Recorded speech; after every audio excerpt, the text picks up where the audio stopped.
Yan sa over mo na mga idol, grabe napakainit ng panahon. Talagang mga kapain magbiyahe. Ramdam mo talaga yung init ng panahon yung summer na to. Yan si Master, si Ronald, ang aking mga katim ngayon. Sa biyahe natin sa Cavite City. Dito tayo sa Cavite City, pupunta tayo ng San Antonio, Sipis Navy, San Antonio. Mga barko ng Navy, doon tayo pupunta na ngayon mga idol. Punta tayo doon ngayon para ipakita sa inyo kung anong kagandahan ng Navy Sipis dito sa may Cavite City, sa may Navy Point dito sa Cavite. Ayan, kainan muna kasi mahirap na makaabot natin ang gutom sa daan. Yan si Master, ito yung kare-kare. Kare-kare ba ito tawag? Kare-kare, ayan, libre ng baka. Libre. Salagang 115.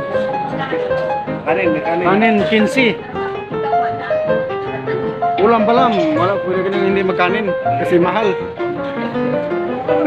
Ayan, iikot mo yung ulam. Yan. Yan. Tikman natin itong kare-kare ng Cavite kasi iba-iba kasi putahe. Kare-kare ng Cavite, kare-kare ng kahit saan man, iba-iba talaga yung mga putahe. Dito naman kare-kare Cavite, parang may pagka-brown siya eh. Basta kaka naman ng mula sa baho. Yan, anong tawag niya natin?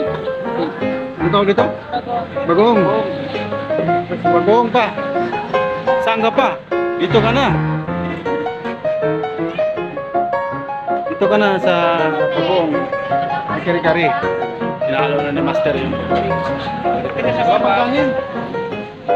Kanin na lang kulang dito sa tapat dito ng simbahan. San Antonio. San Antonio. Tapat ng simbahan ng San Antonio. Saint Antonio. Saint Antonio Church dito sa Cavite City. Katedral ng Cavite. Cavite City. Yan. Ulam. Sarap ng ulam. Sarap ng biyahe, sarap din ang presyo ng ulam.